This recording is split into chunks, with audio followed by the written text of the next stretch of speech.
What is up, and welcome into the Easy Smoke and the GM podcast. I am your host, Ezra McCann, and I'm joined, as always, by my outstanding co-hosts.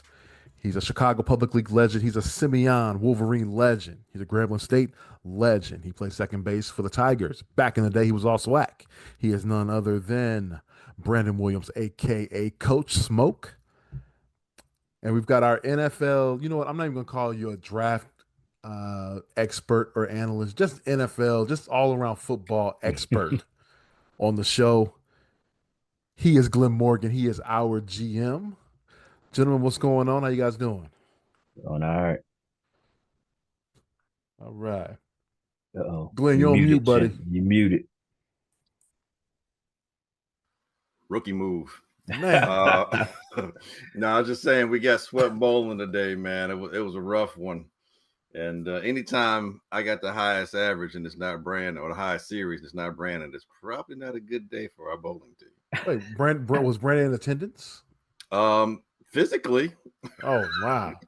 His game wasn't that over. I'm gonna have to have a conversation with Brandon tomorrow when I see him. Please do. Yeah, by the way, Brandon is like a basically a professional bowler. Pretty much. And yeah, I guess he didn't show up today. All right, we got to. Yeah, it was rough. The family Willis, him and his dad, it was tough. I'm not gonna talk about Pops, man. You know, well, we all do. I've met him. I ain't messing with him, man. That's my guy right there. So yeah, we are officially finished with the preseason schedule. Since the last time we talked. The Bears put a thumping on the Buffalo Bills second and third team. Right. And then went to Kansas City, and things got ugly in the first quarter.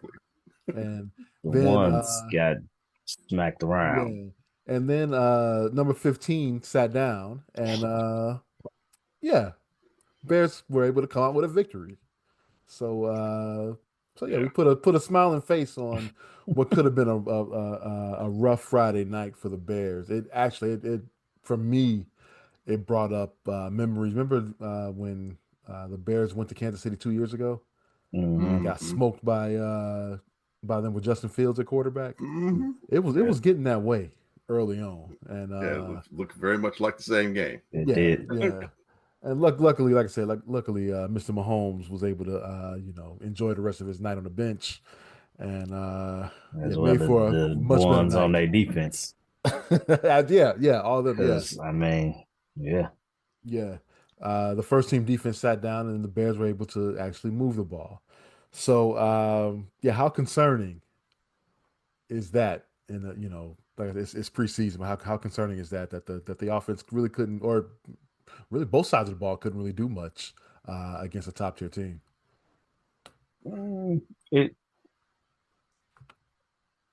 It's not concerning necessarily. I mean, we didn't, honestly speaking, did we really think they would be on the level of a Kansas City?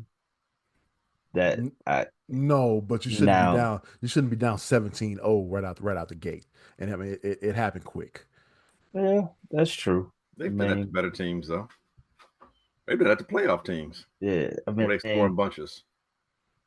It happens. It was the Chiefs. So nothing that happens when it comes to the Chiefs, when it comes to that type of outcome, surprises me. Them coming out, jumping out on a 17-0.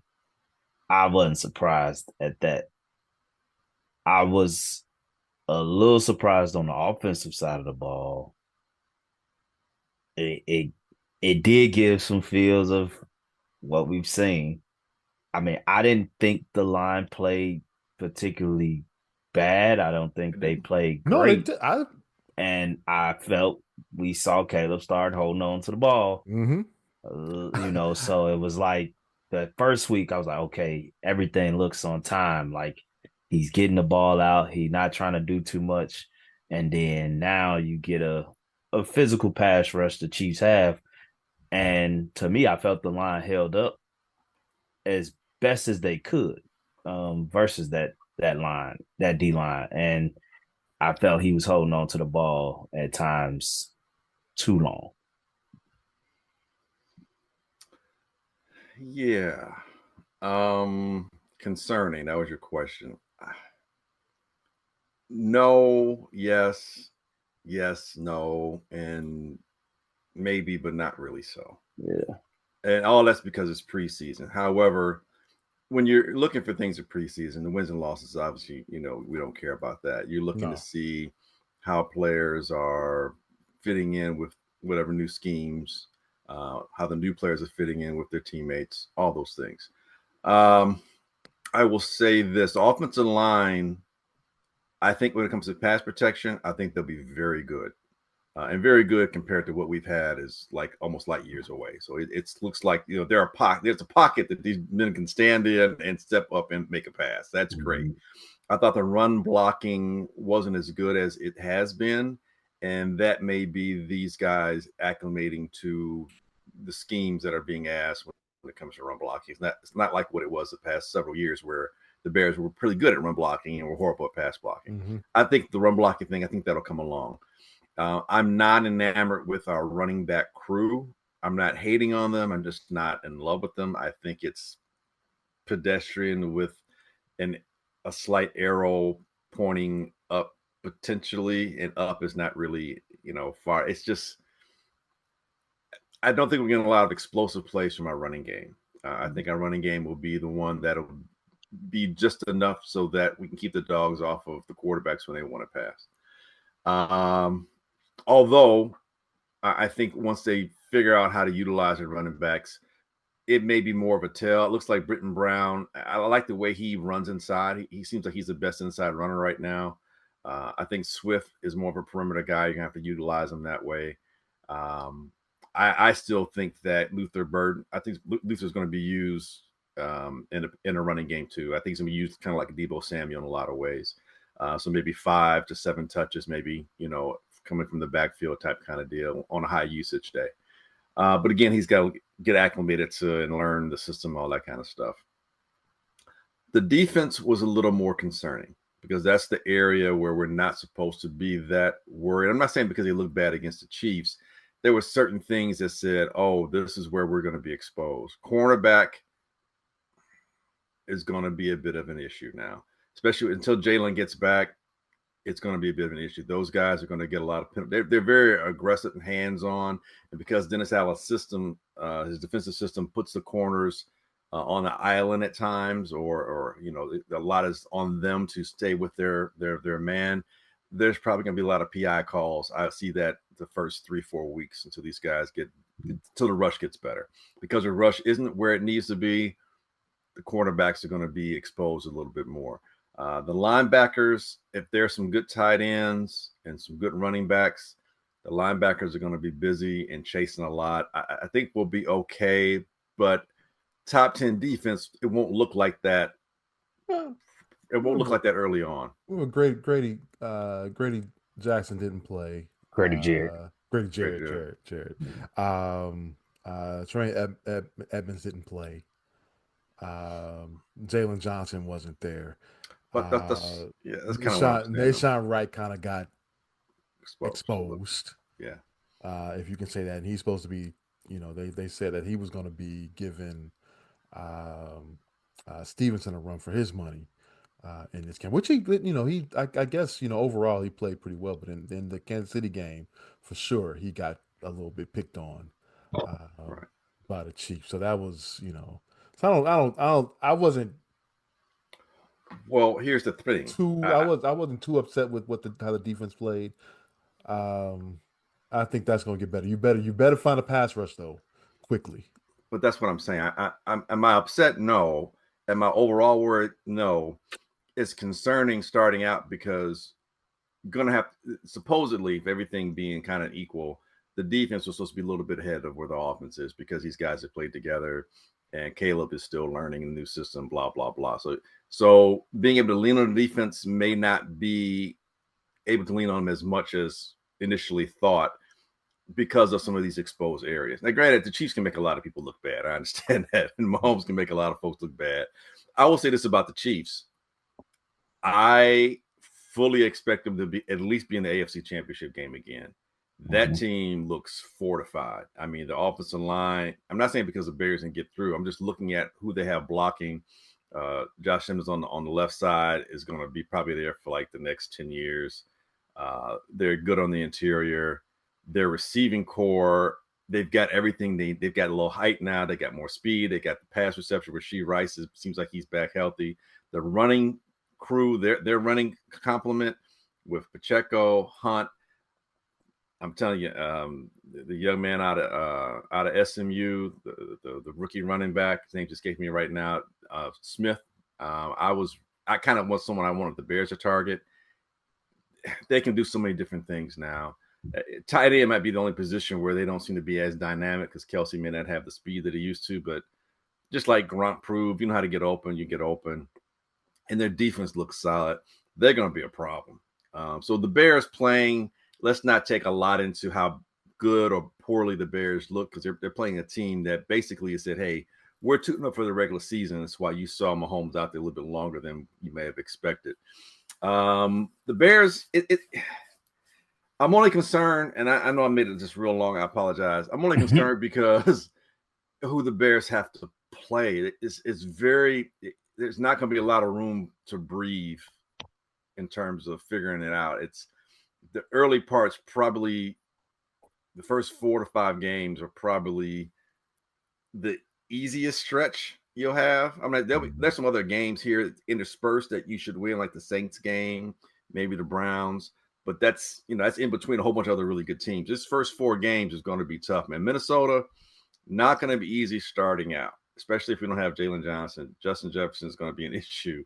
Now, they don't have Addison because Addison is on suspension, but they still got Hawkinson. They still got the other Naylor. They still have some really good pass receivers. Offensive line is one of the best in the league. Defense is one of the better defenses in the league. So that's an issue. If the Bears come out flat like they did, that's an issue. This is the first game on the road with this contingent. So, and that's something that Coach Johnson talked about. Like, I want to see what we look like we're on the road. Didn't look really good because they started out kind of flat. Started off extremely flat, started off slow. And yeah, that's something that needs to be dealt with. And I like the fact that, the Bears get the win, last second victory. And the first thing that Ben Johnson said is, hey, we can't start like, he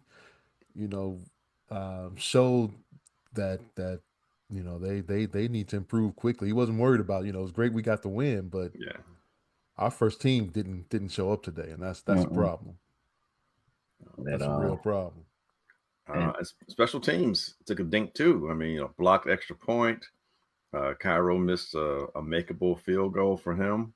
Yeah, you see, it's sometimes it's like hell, about this being a baseball guy.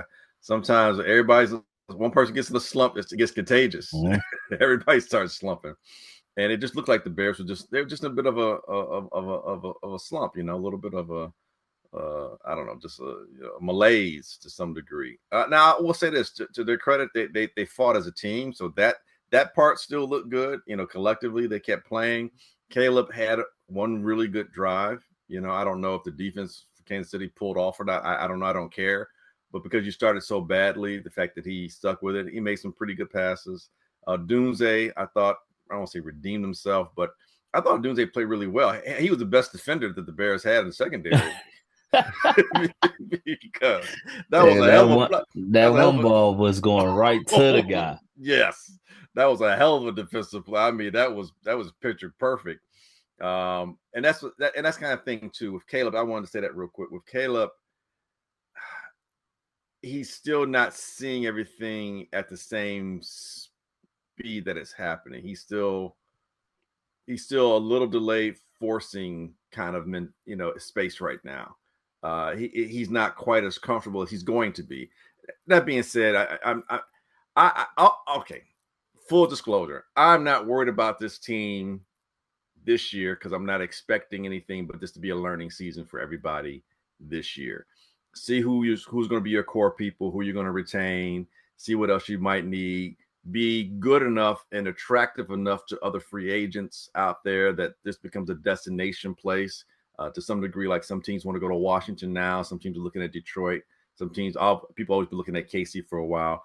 I feel very good about where this team, this organization is going forward. I've said before that in this division between the GM and the head coach and the quarterback, we're younger than everybody else's combination of those same three entities that I just mentioned.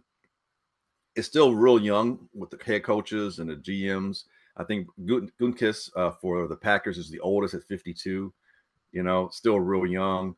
But a lot of these other guys are in their 40s, and Ben Johnson's 39. I think he'll be 40 a little bit later on. But we're young everywhere. So I think this is going to be a strong division going forward. I don't think anybody's going anywhere time soon.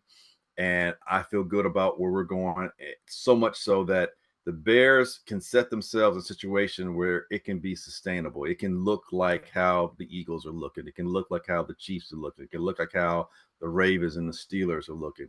It can look like an organization that knows who they are, what they're doing, where they're going. And, nothing's guaranteed, obviously, but this looks so much better. This is looking very much like Jim Finks. And this is before your time, B, but it's very much like Jim Finks with the Bears in the early mid 80s. And, he ended up passing away. And so that probably expedited the Bears situation in terms of them not being to retain the type of talent they got. But the Bears were set in motion. And what's different is that unlike with Ditka, what coaches under Ditka ever did anything? I don't think he was a coaching tree by any form or fashion, right? Once I'm talking Buddy, tree. Yeah. I'm saying, yeah. But the Buddy was here before here, so Buddy, that's not part right, of his coaching tree. Right. Nobody under him did anything. No. Right. Same thing with Lovey outside of, Danny Abramowitz. Yeah. Okay. He got an OC jobs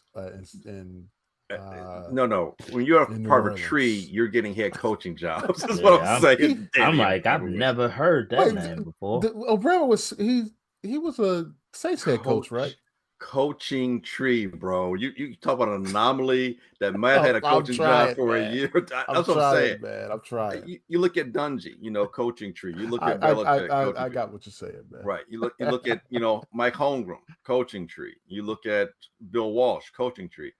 You look at what Andy Reid's been doing with since he's been with the Chiefs. You look at the Steelers.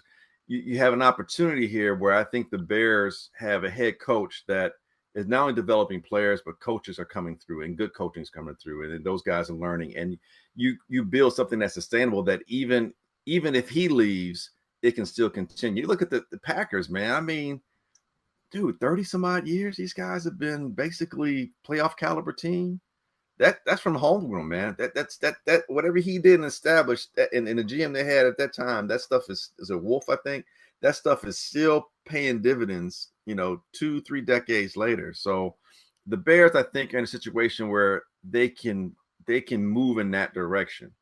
It's not going to happen this year, but you'll see it grow in increments. And I think that's where we're going. So overall, I feel good about it. That was a long ass answer. My bad. No, you're fine. Actually, you brought up something. This Mike Ditka coaching tree. Wait, I'm looking it up here. Yeah, I don't even think there's any roots, let alone any branches from that one. No. Greg Landry. Stop. He was a better quarterback. He was a better quarterback with the Lions. Stop. By the way, his last season was 84. I saw a picture. Oh, Greg Landry he was a older looking guy in his final season with the Bears. Yes. Does Ron Rivera count? Somewhat, yeah. But that's Lovie Smith-ish. And Lovie didn't retain him. So it's almost like it's not like he left because he got the job. So Lovie was like, I don't want you back. So it's like Jeff Fisher. Is that Dick or Buddy Ryan? Yes. Yes. I'm almost gonna say it's more Buddy Ryan. He was a player in the Fisher, but it's more Buddy Ryan. Okay. Hell, Sean Payton.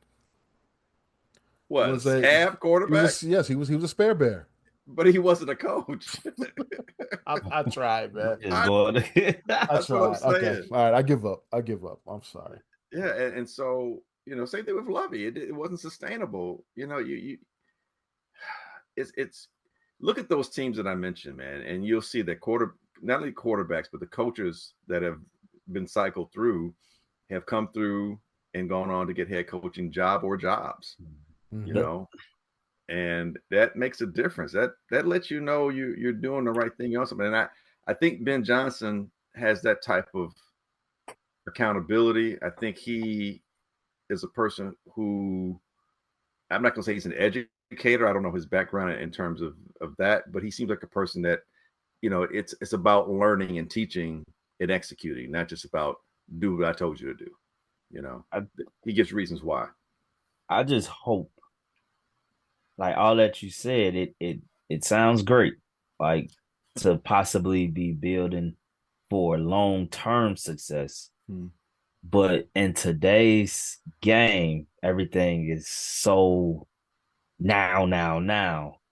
Right. I'm hopeful that those on the inside in the Bears organization are thinking like you're thinking. Because when you look at these organizations outside of the Packers and what the Steelers, a lot of these organizations now that had that success, you got it instantly and it's maintained. Mahomes with the Chiefs, it was an instant pop, and now it's. I mean, he didn't play his first year, No, but it was good before him. It was good before him. yeah, They've been to playoffs like 3 years, I think, before him. That's true. But then with Mahomes, it was like, oh, this is it takes a different level. Yeah. I mean, even like the Ravens with Lamar. Yes, they were having the success before him too, but it was like instant pop. If Caleb, if we don't see some type of, I think, massive success from Caleb this year, whether the wins don't necessarily have to come there, but you have to see something because those questions are going to be louder. Well, define massive. So I mean, what's your example of massive success? Because keep in mind, last year, honestly, as bad as everything was, for me, honestly, winning is success for me. I'm not that, sport, though, bro. And it's hard when it comes to that with football. If he has the numbers, everyone would say that's a massive success. But the wins got it. But I'm just gonna say numbers wise. If he have better numbers than he had last year, but it got to look bad numbers. But it got to look different too, man. Last year he had okay numbers, but it did not look good. Well, yeah, the sacks probably looked the worst of his numbers, but keep in mind he had a 3-to-1 touchdown interception ratio. Yeah, had over 3,500 yards passes. He set the records. I get what you're saying though, Smoke. It aesthetically didn't look right. It didn't feel like that. Yeah, absolutely. Like we would. It seemed like every week the numbers didn't start to come about until we were getting our asses beat. So a lot of stuff was getting in garbage time. Yes, that's it was like I need to see some competing from start to finish, and we just lose because we just simply not better than the team that we're playing. Like just 2 fourth quarter comebacks, man. Come on, game winning drive. Come on, baby. Yeah. He did a lot. He proved to me he ain't gonna never quit. Yeah. He did prove that to me last year. But I felt like game didn't start until we were down. That's true. With him last year. That's true. That's true. It's like, damn, dude, take the script out. Because usually when you script the plays, that's when you had success. We had no success when you. Well, remember they didn't have scripted plays last year. See, that's even wilder. Remember that? Who was the offensive coordinator last year from Seattle? Shane Waldron. Shane Waldron. Right. Remember Stacey Dales reported that with Shane Waldron, they didn't have a first 15, which makes no sense to me. That's I mean, even when I was in high school, we had a first 15. Back in the day. That was 30 years ago. That can't count because Bill Walsh. And we were terrible. But yeah, that makes zero sense. So maybe that's why Caleb looked the way he looked. And that could be the case. But yeah, I just hope they don't get caught up in the naysayers and everyone. I want them to have the approach that you're saying, GM. That's what I'm hoping. That's what I'm saying here. I just think the way society is now, if things don't go right early on when it comes to Caleb, it's going to, it has the potential to spiral into some craziness. Like, and that's all I'm saying. I don't discount that. Look, we've been through the civil war between Caleb and Justin, how crazy this town got, and it's a civil war. It's our own players, you know what I'm saying? Yeah. So yes, the fan base can be rabid at times. It can be nonsensical other times. I'll say this, and it struck me, and I was like, man, wow, and it gave me hope. The game I went to when they played the Bills, right? Caleb intentionally on a screen pass, intentionally threw the ball on the ground. Dude, the fan base automatically, everyone started clapping. I was like, that is intelligent fan base. I mean, like, it wasn't like a slow swell. Everyone like on cue was like, yes, that was a great play that you threw it, that you threw it into the ground. I was like, dude, it's a smart fan base. Like we've been the Chicago fans, Chicago fan base has been traumatized so much that a grounded screen pass is successful. And they knew that. And so my point in saying that is, I believe this looks different. To this point, a lot of people say it looks different. And it looks different because we see it not just with Caleb, we've seen it with Bajan, who we're going to talk about a little bit later on. And I think because it looks different, it feels different, and I'm more positive about it. Well, it looked different versus the Bills. It looked the same versus the Chiefs. Yeah. That's the thing. Come on now, be fair. Be fair. It looked the same versus the Chiefs. He holding the ball, terrible start. Everything right. I just said that went on last year, we didn't get rolling until we was down 17-0. Well, we normally don't win those games. difference being the offensive line at least did hold up there. I did feel they did. I felt they did. There was one play where I think he held the ball almost 7 seconds, and Kansas City was nowhere near, but he didn't get rid of the ball. Now, part of that was there was nobody open either, but yeah, so make a decision. Take off if you got to. So that part is where I'm like, okay, I'm super thirsty for the first game because outside all that other stuff I'm talking, what I did see, I saw Kansas City in man a lot, and we couldn't get open. Mm-hmm. And you know how I feel about that. I'm like, we couldn't get open. Really. And I'm like, here we go again. Now, Minnesota is one that's going to blitz a lot. We know that's going to cause a lot of man coverage. Are we going to be able to get open? Got to win battles. Got to win one-on-one battles. So I'm like, with the Bills, they were in zone that game in the Bill, and I'm like, oh shit, everybody's fun. But I'm like, okay, now I see the difference between our offense and the zone defense versus our offense versus man to man. We couldn't get open. Yeah, some of that's rhythm too. I'll say this, and this is where the coach comes in play. You've got to realize where your guy's struggling, and you've got to devise something to get them open and get your quarterback on track. And that's where, again, I felt it looked different against the Chiefs the other night, because at one point it's like, okay, Caleb, Mike, what's going on? And then all of a sudden, short, quick passes, got into a bit of rhythm, and then it opened up, and then they did some stuff with the running game.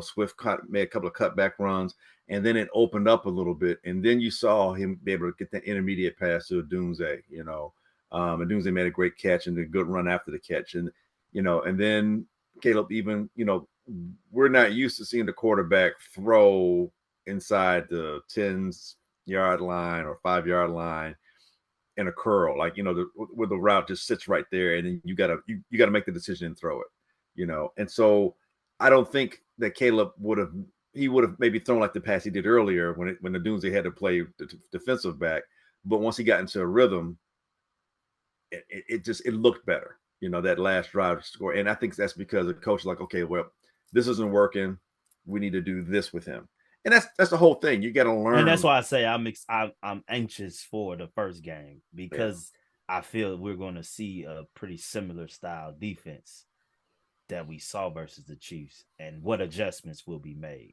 Yeah. To beat man-to-man coverage and things like that. That's all. That's all that stood out to me is that we wasn't getting open again versus man coverage. So, Hey, sometimes you have to do this.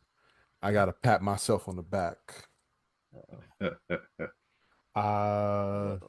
2 years ago, I said if I were Ryan Poles, I would lock up Tyson Bagent for a long time as your backup quarterback. You guys remember that? No. I do. Nobody wants to give me credit. Nobody wants to give me credit. Remember. Nobody wants to give me. I Nobody give wants you to give me yes, credit. do I remember? No, but I believe you. Man, that's I messed believe up, you. man. That's messed up. The Bears give Tyson Bagent a 2-year extension, worth $10 million with incentives. It could be up to 16 million. He's As never your gonna make backup. him. No, He gonna, well, he gonna get, yeah, he gonna you hit the never, field. you never know. You never know. I like I said 2 years ago after he came in and went two. I think he went 2-2 2-2. for a stretch. I said, man, lock him up for 4 or 5 years. Tell him, hey, here's some money. You are solidly our backup quarterback for the next so on years. Now Foreseeable future. he wouldn't it probably wouldn't be smart for him to do that because if you're a competitor, you want to get the chance to become a starter. So, but they got him for 2 years here, and it's a chance for him to show, hey, if God forbid, Caleb Williams, is out for a little bit, he gets a chance to show that he can lead a team and get that Scott Mitchell or who else was another backup that made some money. Matt Hasselbeck. Man, yeah. Flynn up in Seattle before Matt Flynn before Russell Wilson was drafted the same offseason. But yeah, it's good for him, man. It's a good story, and yeah, I wish him nothing but the best. Good stuff. Yeah, it's a great story. It's been a good story from the beginning up to this point. It just got better. Clearly, I think you know what? Don't play. you know, you're the backup and a system that seems to work really well. That has been proven with golf. And if you're not playing and Caleb is doing well, you're part of that system, and you've looked good in the preseason. You've got more preseason tape games than you do regular season games for the most part. The promise of you is going to be as alluring than if you played and got exposed because you played 5 games and 3 or 2 of those games you look average. Now it's like he's just average. But right now, and the Bears play, and he learned this is I don't know. He could. I mean, right now, don't play. I mean, we just talked about all those quarterbacks. Think about Brett Favre. Brett Favre was like, look, I ain't sitting down because I know Mike Holmgren will play these dudes behind me. Mm-hmm. Aaron Brooks gets traded, goes on to the Saints, gets them to the playoff games a couple of years. I forget the guy that went to Jacksonville. Mark Brunell. Mark Brunell. Yeah. He goes there, and they're a game away from going to the Super Bowl. They're a top team in the Jaguars are one of the top 5 teams several of the years that he's there. And we just talked about Matt Hasselbeck, who ended up going to the Super Bowl that he got robbed. Should have won that one. They got robbed. But Matt Hasselbeck, playoff caliber team for a while. All those guys played behind Brett Favre and Aaron Rodgers. You know what I'm saying? So it's like when you're from that system, it's like teams are going to take a chance on you because it's been proven that it works. And if if they want to pay you and retain you, that's a good thing. The other thing too, you might have a contract that makes you even more attractive because you have the backup money. And so Bears could trade you. Maybe they can get a 4th rounder for you. Maybe they can get a 5th rounder for you. Or maybe you just sit and collect checks. Chase Daniels. Daniels. You know how much I looked it up. Chase Daniels started 5 games in his NFL career. Do you know what his career salary was? Over 100, like 104 Career million. earnings. No, not Career not earnings. that much. Career earnings Career was earnings. 20. I think it was 28.9 million. I thought it was more than that. Well, he signed. He had at one point signed a deal worth 43, but he didn't collect all of Oh, it. okay, I get you. But still, But for still, a guy that's who a played 5 lot of damn games, money. Josh McCown. yeah, I think career salary is around like 60 million for a Josh McCown. So he played a backup lot though. quarterback, yeah, he did. But backup quarterback, not a bad gig in the NFL, No, man. no, Not at all. especially with this type of offensive system, it's going to translate to other teams, and so that's another reason why you're going to be attractive because you come in and the learning curve won't be as steep as it might be if you're in a different kind of offensive system. So yeah, I mean, dude is in a good spot, man. He's in a good spot. Congratulations. Absolutely. Let's look on. Cut day is coming up Tuesday. The Bears have to get from 90 down to 53. And then I think It's tough.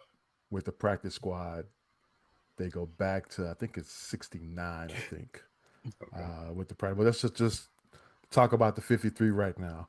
Um, are you keeping three quarterbacks? Yes.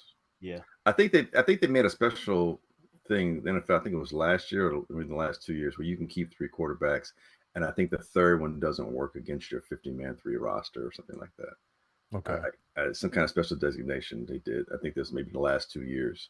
So yeah, the keeping three. Yeah, I think the Browns is more an issue. Where are they keeping Are four, they where keeping it's actually four? going to take a Yeah. roster spot? Austin Reed is the Bears' fourth quarterback. Do you see him? Practice squad. Yeah, Yeah, practice squad. probably so. Running backs. Um, you probably think DeAndre Swift, Well, definitely. Rashawn Johnson. Has he played? Is he what is his I deal? think Like, he's been They say he's injured. hurt. Yeah. Yeah, yeah. so I mean, are the Bears going? They don't have to keep him. I mean, unless Poles is like, you got to keep this guy. I Well, mean, I don't. he was a second round pick just 2 years I ago. think they keep Roshan. Yeah, you keep him. That's a running back, bro. I hear you there too. Um, Kyle Monungai, I was going to stay because he was the draft pick this year. That's what I'm saying. And Britton Brown's done. Britton Brown looks as good. He looks like Roshan should probably look. Um, what about Ian Wheeler? I like him, but He might be he practice probably squad. practice squad. Yeah. Yeah, Because if they were going to keep him, I think you would have seen him on kickoff returns because he did that in college, and you can see him do it at all here. well, he was doing it at Howard though, and But what I'm saying, that's yeah, not but that's not saying much. what I'm saying is That's you're a trying to make the team. that's a joke from the Hampton Pirate right here. Sorry, you guys clearly didn't get that. Went way over your heads. That's It all did. right. It Jesus, did. Sorry. man. Tried to give a little slight to Howard, and man, nobody caught it. That's all right. That's all Yeah. right. Like him and Scott not being on kickoff returns, I think works against them a little bit. Well, I think Scott was back there returning kicks Friday, muffed one with Buffalo, you're talking about. Buffalo, yeah. Which that's what caused the Bears to start at the 7 yard line and get the 93-yard drive Right. in. Yeah, but I haven't seen them return a kickoff punt after that. That's kind of my thing. I've been seeing what's the number 13 was doing it. I can't remember. Or, yeah, number 13. I can't remember what his name is. That's Alexander, Maurice right. Alexander. Right. Travis Homer is probably No. Goodbye. You don't think he makes it? I think he's a special teams guy though. Wow. Okay. Hey, I mean, look, Travis, if you're seeing this, which I'm sure you're not, I ain't trying to take money out your pocket, or, food out your mouth, anything like that. I just okay. He must be a hell of a special teams guy because he's not touching the field, catching the. Just as a running back, you hardly see him. Yeah. But having those cover guys on special teams is pretty important. It's important. All right, receivers. This is gonna be interesting. Yeah, that's probably the next deep. That's probably the deepest group now that the secondary is all banged up. Clearly, Odunze plays.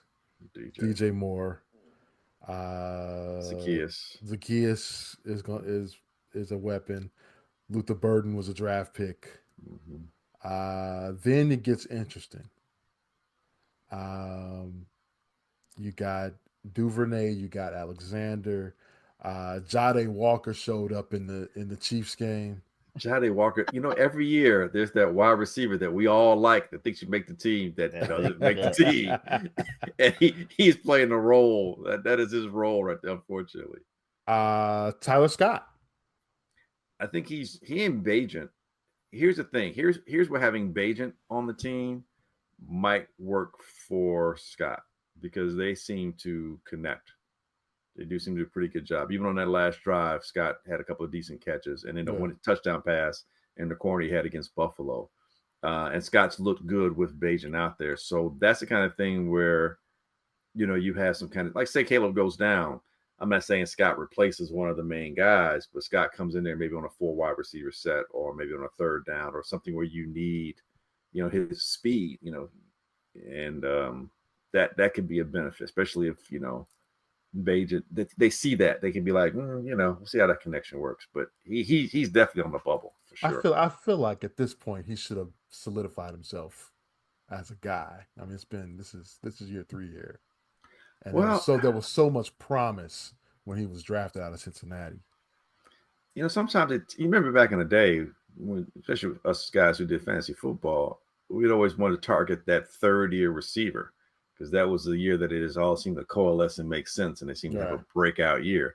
Sometimes it takes. I mean, the quarterback and receiver are two of the harder positions, especially on offense, just to not only to learn but to be able to, there's timing involved. There's trying to get your head knocked off. There's routes. There's option routes.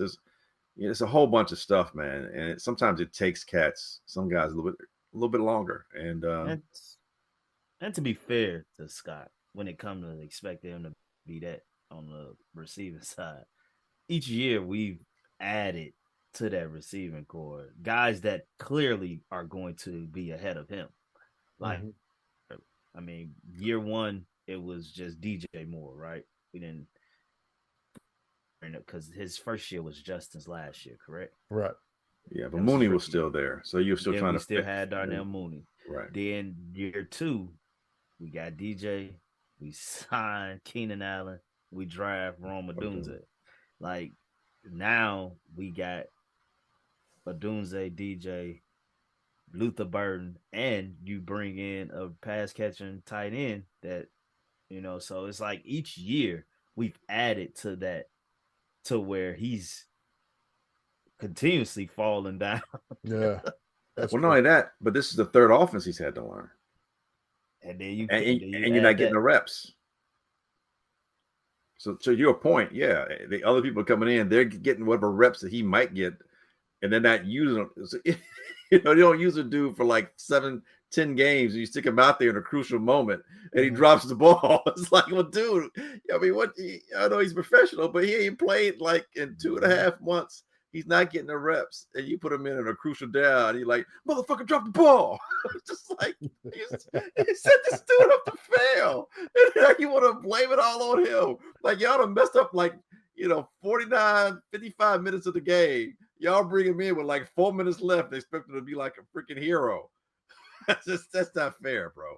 So yeah, to your point, he's kind of been, he's been in a bad, he hasn't been in the best situation to succeed. So this has been the most consistent, it seems like. And that's what I'm saying. Coaching makes a big difference, man. Yeah, so this is going to be interesting to see how many they keep. Because usually six is usually the number. Yeah. That's gonna be an interesting bubble line there to see who makes it and who doesn't. Tight ends. Obviously, Colson Loveland makes it. Cole Kmet makes it. Who's that dude that made the catch and went down the sidelines in the fourth quarter? 86. 86. That was his number, 86. Yeah, 86 looked pretty good. 81 didn't look bad either at times. They might keep 4 because they don't really have a fullback. Yeah, that's true. Yeah. So they might keep 4.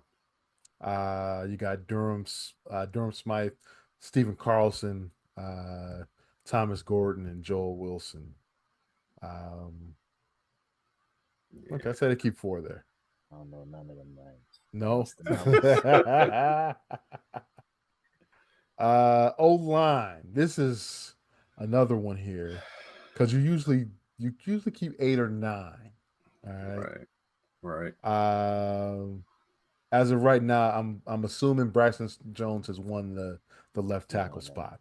Yeah, looks like Tooney's at left guard, Drew Dahlman's the center, Jonah Jackson at right guard, Darnell Wright at right tackle. Trapillo's gonna make it. Benedette is probably going to make it because you're probably that left tackle spot may not be that battle for that position may not be over yet. He didn't look too good. They put him on the inside, Bennett, and he was getting a couple of those run plays. He was getting beat to the inside. That's never a good sign. But I think they put him at guard to see if he could do. He wasn't looking too good at guard, so he might be practice squad. Amagaji, what about him? What do you think about him? I've never been an Amagaji fan. I mean, it's only year 2, but I don't know. He wasn't healthy most of last year. Hey, you're a tough taskmaster, man. Know, man. He's got long arms. He's athletic. I don't know. He can play inside, outside. All right, here's an interesting Ryan Bates. You need a backup center. Bill Murray. Newman's going to make it. Newman, you think so? Yeah. Well, it's going to be a battle: Newman, Bill Murray, Doug Kramer. Right. Well, Newman gets a nod because he was drafted by Ben Johnson. So. Yeah. All right. So that's 9 there. They might keep 9. Yeah. Yeah. All right. Let's go to the defensive side of the ball. D line. I don't think Zach makes it. I don't think Zach Pickens makes it. Oh wow. He had a good game against the first preseason game. And no, I'm just saying he had a good game. That's all. I'm not okay, and that's fine. I mean, numbers wise, you might be right. On the inside, obviously, Grady Jarrett makes it. Gervon Dexter makes it. Billings is going to make it. Shamar Turner's going to make it. He's the draft pick. Right. That's 4. That's 4.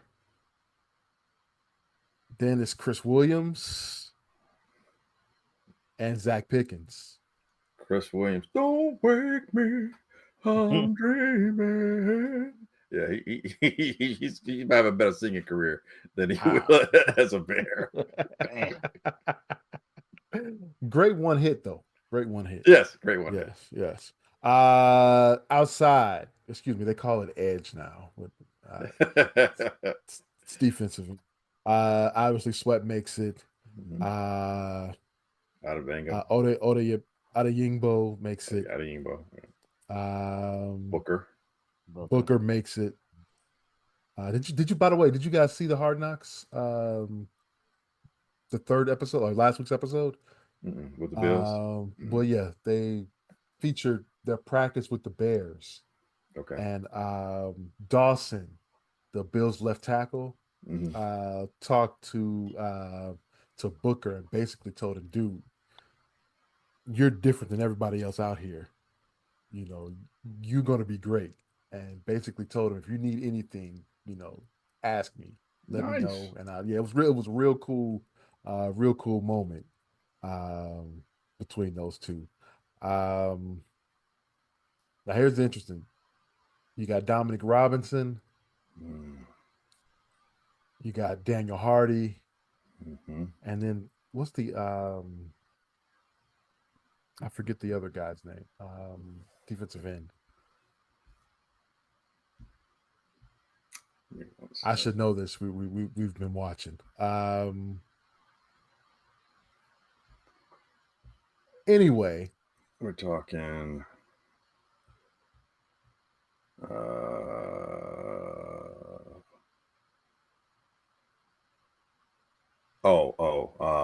John Marie Chroma.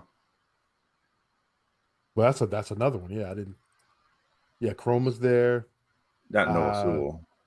No, not Sewell. No, Sewell's Noah's a a linebacker. linebacker. Not Carlton. Xavier Carlton, is it? Uh, Tona. Carlton and Tone. Yes. Well, I'll say this. Capasignon. How do you pronounce his name? Passing on, I think. Pasadena, yeah.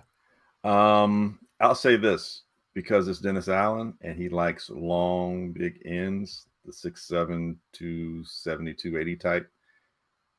And that's basically Carlton and Passanon. I don't know if it looks good for Hardy. Or Chroma's got the weight, but not necessarily the length. Passanon's 31, so I don't know. Do you want to? Is there upside in keeping him, or do you want him as a veteran? Dominique, he always makes you go. And I don't know if this coaching staff has the patience to deal with. Right.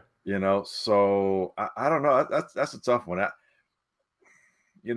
I'll say this: they may let them go, and then see about bringing somebody back. And then they may see who else is let go, and we don't know. I mean, hey, man, I'm not saying push come to shove, but stranger things have happened. I mean, you still got a certain somebody. 2018 happened. Yeah, you got two guys that haven't signed yet. Yeah, before week 1, right? Khalil Mack showed up in a Bears uniform. Right. So, I don't. You know what? I don't know if I really want that this time though. And don't get me wrong. Getting a Trey Hendrickson or the kid in Dallas, Micah Parsons. Yeah, getting one of those guys would be great. Preferably the Micah Parsons. Right. But the same thing that happened to Mitch happens now, where you're speeding up that clock because if you go get Micah Parsons, you gotta win now. You have to win within a 3-year span. I think if you go get that guy and the money that you're gonna have to commit to him, you got to go now. And again, you got a 3-year span because you got both your rookies on a rookie deal still, and your wide receiver and your quarterback. You got to win in a 3-year span. All right. That's all I'm saying. I don't disagree with you. 2 year. Well, because if it don't show well with the quarterback, do they pick up the 5th year option? Right. It's gonna show well. They will, and yeah, I know what you're saying. 2 years, but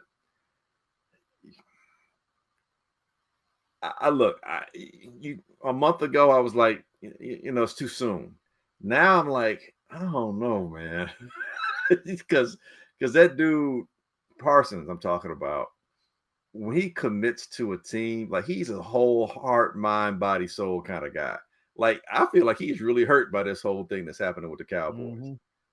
Like he's like, it's like if you're going to have to really pay me now if you want me to come back. Before you just had to pay me. Now you're going to have to really pay me.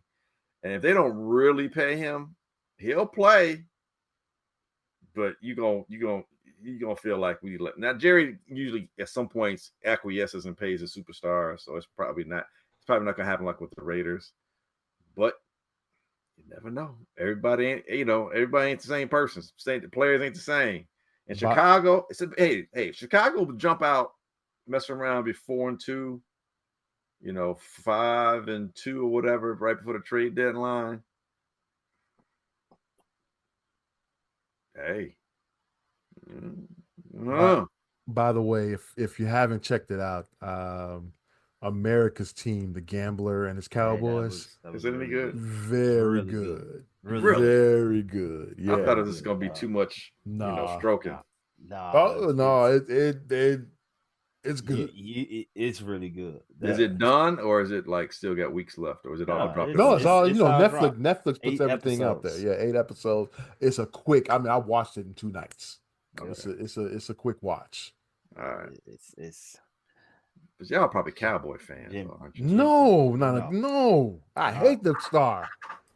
I Jimmy hate the Star, and is you come out hating the Star even more. Okay, well then I need to watch it. You it hate was the funny. Star even more, but it's Jimmy turned into Michael Jordan with Jerry Krause, man. yeah, they That's took that man. that was They talk about it all, man. So it starts. it's good. It starts when Jerry buys basically when he buys the team, and it takes you all the way to the end of the dynasty. And Switzer winning. yeah, you talk about Mhm. Barry Switzer. He's It in it. kind of brings you up to date, but All the like main guys. not with not Yeah, views and not like that. The people that's talking is from the dynasty. yeah. Okay. They talk. Everybody needs to be talked to. They talk to. Yeah. They Everybody talked to still Alvin. around. They talked to Alvin Harper. They did not talk to Alvin No. Harper. What? That's the only guy. Uh, That's the only guy that I was gonna be pulling for as a but they Cowboy. but they did talk to one Coach Dave Wannstedt. He made it. Yep, Hey, Coach was on Jimmy, there. Jimmy, have me out there. I told the guys come together as a team. I just, and I was talking to Jimmy, and he told me, this is what we're gonna do, and that's what we did. Told some very good stories. Told Yes. some really good stories. Coach is famous for stories. Yes. So definitely check that out. Linebackers for the Bears. Obviously Tremaine Edmonds. Edwards makes it. Hippolyte is the draft pick. He's going to make it. I know Noah Sewell had a little bit of a day against the Chiefs, but I don't think that's going to matter. I think he makes it as an inside linebacker.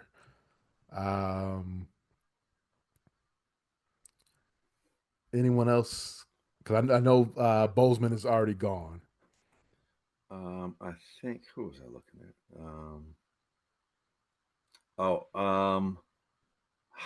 I hate that I can't. Amen. Oh yeah. I think A bomb. Damn. Obam Bamiga. Yes, thank you.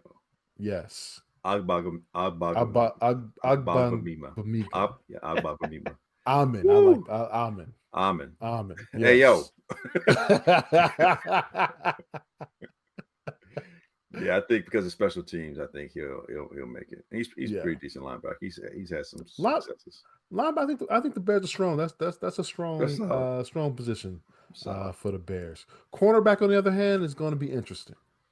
Man, dude, he went from being a strength to I don't know what's going on. Zach Frazier, he's a draft pick, but he might end up on the. I don't know. He's got the length, but he hasn't. Really played. Blackwell solid. Wright's going to make it. Obviously, Stevenson makes it. Jalen Johnson obviously makes it. Kyler Gordon makes it. Right. Outside of that, well, Trey Flowers. That's 5. Was getting kind of abused, but because Terrell Smith is gone, Flowers might still make the team, or Zah Frazier. But Zah Frazier might see. It's the thing. Do you put 6'3", 185 on the practice squad? That corner with the speed and the height he has. Not many 6'3" corners out there. Right, with the speed and the vertical that he has, I don't know that I want to put him on a practice squad. So. But maybe they might have that one of those phantom injuries or whatever that he somehow or the other he remains on the team. But yeah, I think to your point, it's probably going to be probably 5 corners that make it, and then the rest of the guys will be the safeties. I don't think Sean Wade makes it. I don't think Nick Cloud makes it. Safeties. Obviously, Brisker and Byard are your starters. Jonathan Owens is a special teams guy. Elijah Hicks is going to make it as special teams on a backup. I think those. Yeah, I think those are your 4 safeties right there. Yeah, Cook maybe. I don't know. All right. Yeah, and then the kickers and punters just one of each. So those guys aren't going anywhere. Those are main. There's a long snapper battle. Okay. I guess you don't want to talk about that. No problem. We will move on. So who do you want? Shout out to the long snappers. You want the 31-year-old guy or the guy that's a little bit younger? Honestly, I don't know who our long snapper is. In fact, I don't know who our long snapper's been since Patrick Manley was there. I know, right? I thought Patrick was still there. Felt like even though he was gone, it's like, yeah, he's gone, but he's probably dresses just for the game. You practice. Oh man! All right. Uh, other NFL talk. Obviously, in our we've been doing this show for almost 5 years now. Wow. The Sanders family, Deion Sanders, has been a huge topic of conversation for us, and so now I moved. Let's talk some Shedeur Sanders. What's going on in Cleveland right now? You know what, man? I'm loath to say you cut your nose off to spite your face. Like, why would you not want to put your players in the best chance to succeed when they can help you succeed? But then, and I'm listening to some of these pundits speak. Some of the pundits who've played in the NFL. Some of the pundits who probably know guys who are currently on the Browns team who they may have played with, or played against. So they have some kind of rapport. And I remember what Caps say everybody can see what they're doing. It didn't look good. They're saying ego, like Stefanski's ego is getting in the way. Like draft a quarterback who can do what I want him to do. Like okay, Baker wasn't really, I guess, doing things the way he wasn't running the offense the way Stefanski wanted it ran. So they get rid of him. It turns out that was a bad decision. Aside from being compromised fiscally, Baker's proven to be at least a playoff caliber quarterback. Mm-hmm. So you bring back Flacco, who, let's not kid ourselves, how did it look the last time he was in Cleveland? The last game, he couldn't get out the way of anything. And he looked almost just as old, if not older, when he played with the Colts last year. So that's a short term. So you're not building anything around him. Pickett, I don't even know if he's seen the field in preseason. So, yeah, whatever. So now you're down to your third round draft pick and the kid out of Oregon. And, when you set him up to, quick passes and that kind of stuff, he's really good with that. But when you need to attack downfield, I don't know if he doesn't become a bit of a liability because of his size. And he's got a good arm, but not a great arm. It's not like you got what's my guy out in Arizona, number one, Kyler Murray. Yeah, Stu. Kyler's an athletic freak. I mean, he's a little. He ball shoots out his hands. He's a different kind of. Not to mention he's fast and get out the way. All those kind of things. I don't know that Dylan can do that from who's the third string out of Oregon. So then you look at Shedeur, and it's like, okay, when you put him with the guys that are more or less the ones that the top part of the group, either the starters or the guys who are really close to being starters, he looked really good. If he comes out with like the third unit, the guys who aren't even going to be on the team, and like, oh, you got sacked 5 times and you was holding on to the ball too long. Yeah, but were the receivers getting open? The guys who aren't going to be on anybody's NFL team, were they getting open? And then you have a 2-minute, you have the last drive where they take him out and they put in Tyler Hunt. I got nothing against Tyler Hunt. I think he's a fine backup. I think he's a solid quarterback as far as NFL goes. But so are you putting Shedeur in the practice squad? Because if you do, he's going to get snapped up. So you're not doing that. So why you don't think Shedeur gets snapped up? I'm not saying he shouldn't. I mean, I think we did just go through a draft where nobody took him for 5 rounds for some reason. Right, but I think after seeing him play, he's at least worthy of being snapped up off a practice squad. You're not paying him nothing. He's a 5th round draft pick. Not like you losing any money. You can set aside, $1.2 million if it's even that much. But you have an opportunity. So Shedeur, the game doesn't mean anything. It's the last drive. Like, if you're gonna put Huntley in, you should have put him in and not play Shedeur at all. So you're gonna take him out in the last drive? What is that? Like what are we doing here? What's going on? Like, I don't understand. I don't know whose ego or egos are getting in the way of one another. But it seems like it's less Shedeur's ego and everybody else's ego. Right. And it doesn't make any sense where the one game he played was probably the most highest viewed preseason game this season, and definitely the highest for the Browns. Like his jersey is outselling people who got drafted. They talk more about him than they do Cam Ward, who's the first pick in the draft. Mm-hmm. So what are you doing? Like I don't understand, man. I don't understand. Here, if you don't want him, let him play, build him up, and then trade him. You're cutting off even trade value to some degree. I don't know what the Browns are doing. They have despite themselves, they have a pretty decent roster. They just can't figure out what to do with the quarterback situation. So I don't know, man. It's a weird thing, dude. It's a weird thing. It's clearly it's not a meritocracy. That whatever they try to say about the NFL, it's not. It's definitely not 100% meritocracy. It's probably closer to 70-75%, and it's about 100% bull. And look, I'm not saying Shedeur is the greatest thing since sliced bread, but he ain't moldy bread. He ain't crap. No. I mean, the young man changed around 2 different colleges. Jackson State was a much better program once he got there than it was before he got there. Same thing with Colorado. He looked good playing with the Browns. He looked good most of training camp. He had one bad game and y'all like he's garbage, but you had to try and find reasons why you liked, Dylan Gabriel's game. Wait, he had a bad game? Who, Shedeur? Yeah. Yeah, last game. Looked this yesterday. He looked bad. Yeah, he played yesterday. I didn't know he played yesterday. Yeah. 3 for 6, 14 yards, and 5 sacks. But it was with the Browns' third team.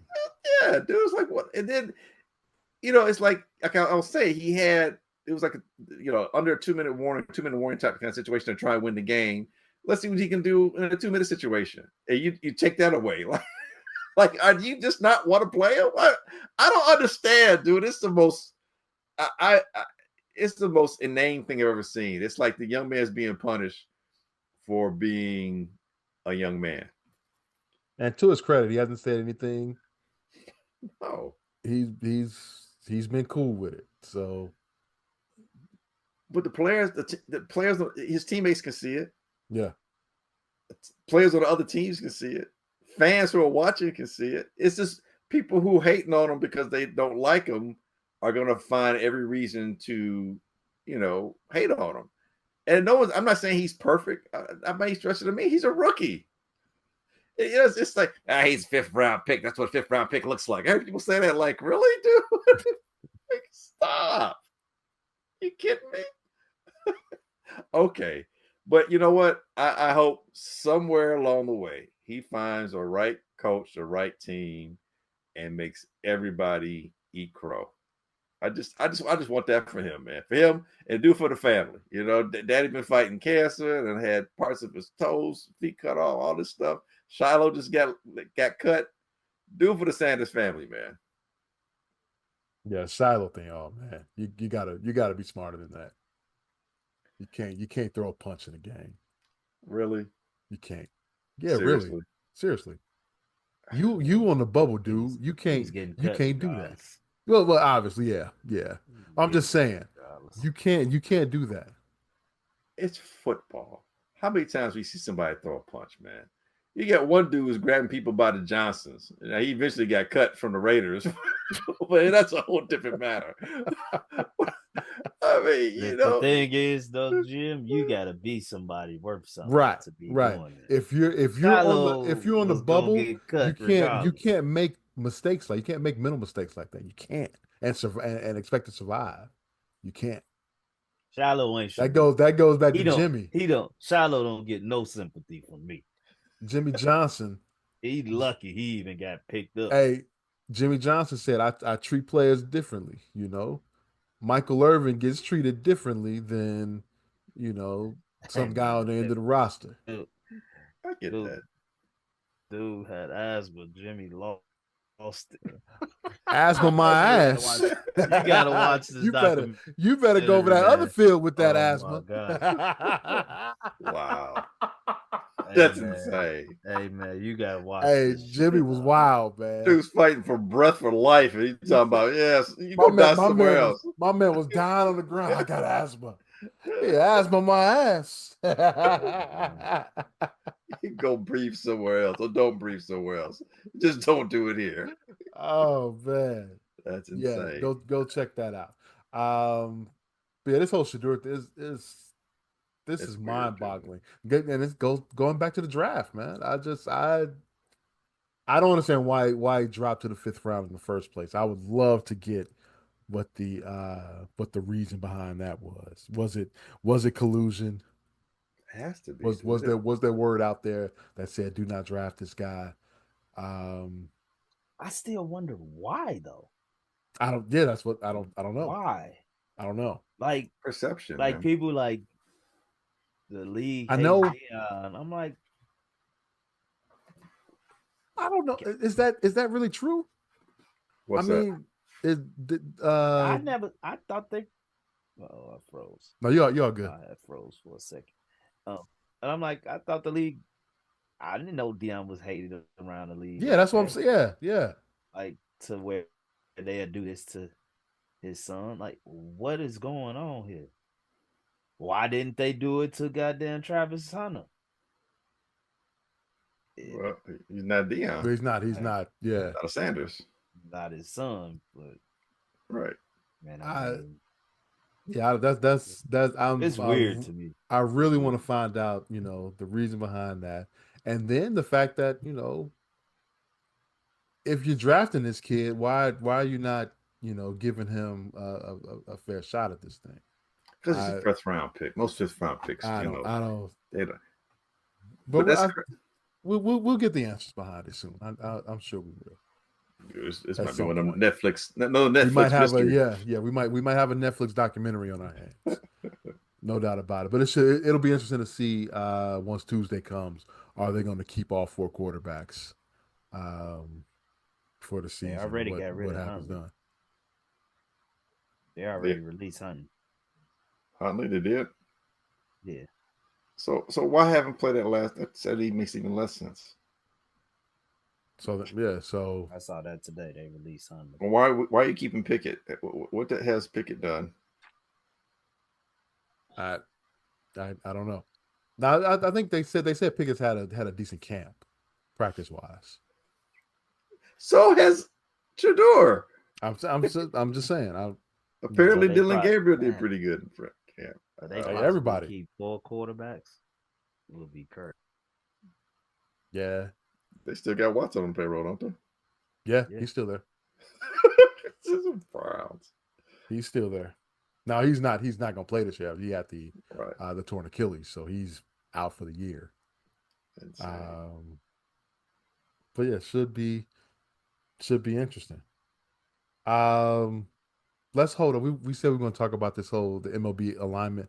Let's hold off. Let's hold it till next week, and we'll talk about that because that's almost earth shattering if they switch some things up. So we'll talk about that next week, and we'll have college football. We'll have college football and then our preseason picks, our predictions for the season. We can start gambling too. That's right. So let's get ready for that, gentlemen. Enjoy the rest of you guys' weeks. That's going to do it for this week's edition of the Easy Smoke and the GM podcast. I want to thank everyone for listening. We greatly appreciate it. You can catch our podcast on Apple, Google, Spotify, iHeartRadio, Amazon, or wherever you find your favorite podcast. You can also catch us at YouTube. Go to YouTube and search for hp53productions.com. There you'll find all of our podcasts. And you'll also find the Super Duper podcast hosted by Rob Griggs. Yo, Glenn. Yep. Please take us out. Hey, like we always say here on Easy Smoking the GM, we ain't saying we're right. We just know we're not the Cleveland Browns kind of wrong. I hope we can beat Cleveland this year, man. We'll see about that in December. Maybe Shedeur will start that game. That'll be interesting. We'll catch you all next week.